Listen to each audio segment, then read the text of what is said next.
joista tuorein naisen muotokuva on saanut ensi-iltansa myös meillä täällä Suomessa.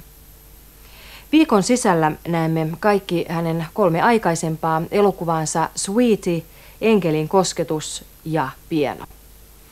Tämä nyt nähtävä Enkelin kosketus perustuu Campionin maanmiehen, tai tässä tapauksessa maan naisen, Janet Framin omaelämänkerralliseen romaaniin. Elokuva on vuodelta 1990 ja se on esitetty aiemmin täällä TV1 kolmiosaisena sarjana. Mukavia elokuvahetkiä.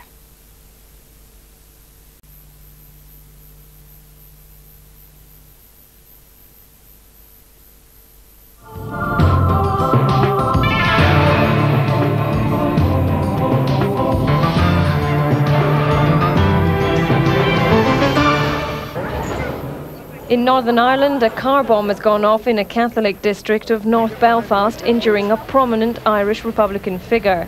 25-year-old Eddie Copeland was well known in the area, and Protestant Unionists consider him to be one of the 3 main godfathers of the IRA. Although no one has yet claimed responsibility for the blast, there are fears it could mark a return to violence by pro-British Protestant paramilitaries, who've had a ceasefire in force for the past 2 years. It could be a reprisal attack, as it comes less than 2 days after the IRA shot and wounded a policeman who was guarding a leading pro-British Protestant politician as he visited his son in a children's hospital.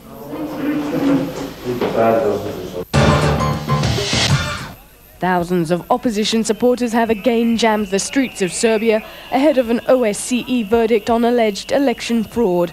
A mission from the Organisation for Security and Cooperation in Europe is due to make an official report within the week. However, a diplomatic source has preempted the official statement, saying the delegation believed the opposition had been the victims of legal but underhand machinations. Daily anti-government protests have blocked the capital, Belgrade, ever since the authorities annulled the November local elections. However, a fresh figure has entered the scene in Serbia. Danielle Mitterrand, the wife of the deceased French president, has arrived to take part in discussions on human rights. It's not the first time Mrs. Mitterrand has intervened in her capacity of president of the French Liberty Foundation. In 1993, she lobbied for the release of one of the opposition leaders from prison. No sooner had Greece's parliament passed a belt-tightening budget than the main Farmers' Committee voted to lift a 24-day road blockade. The Thessaly Farmers' Committee, where the revolt started in November, called for all barricades to be lifted after a stormy marathon meeting. The blockades that have cut Greece in 2 caused transport chaos and cost the economy more than $100 million, were mounted by farmers demanding lower fuel prices and higher price supports. Socialist Prime Minister Kostas Simitis, however, ruled out concessions, saying there was no more money to meet their demands. The new budget, adopted by 160 votes to 136, has been billed as the toughest for 15 years.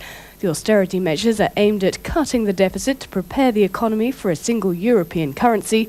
The bill raises revenues by hiking taxes and eliminating tax breaks. Italy's tough budget for next year has finally been passed by Parliament. It's been a long time in the making and has run up against a lot of opposition, particularly because it includes a one-off euro tax. The budget aims to cut $41 billion off the country's deficit and is the keystone of Italy's attempt to meet the economic requirements for European Monetary Union. Only by calling a series of confidence votes has Romano Prodi's government been able to get the bill through Parliament.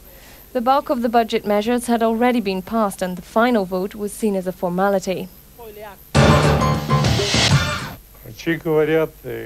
Within less than a day, Russian President Boris Yeltsin will be back at work.